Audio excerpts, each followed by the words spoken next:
গুলি করে করে লাশ নামানো হয়েছে স্যার, কিন্তু গুলি করলে মর একটা আহত হয় একটাই যায় স্যার, বাকি যায় না।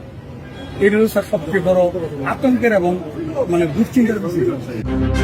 বৈষম্য বিরোধী ছাত্র আন্দোলনকারীদের লক্ষ্য করে গুলি করা নিয়ে সাবেক স্বরাষ্ট্রমন্ত্রী মোহাম্মদ আসাদুজ্জামান খান কামালকে জানাচ্ছিলেন ঢাকা মেট্রোপলিটন পুলিশের এক সদস্য।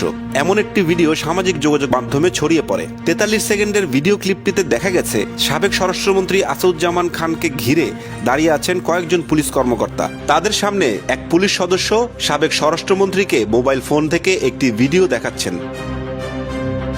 গুলি করে করে লাশ নামানো হয়েছে স্যার, কিন্তু গুলি করলে মর একটা আহত হয় একটাই যায় স্যার, বাকি যায় না। এটা হলো স্যার সবচেয়ে বড় আতঙ্কের এবং দুশ্চিন্তার বিষয়। নামাইছে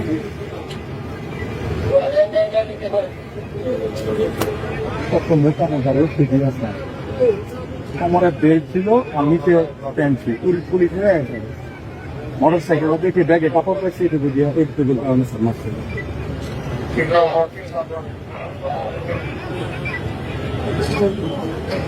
যে এই মোটটা যখন 16 তারিখ করার সময় আছে, প্রথমে জমিয়ে বলে যেতে সুস্থ হয়েছিল, 16 তারিখের পর থেকে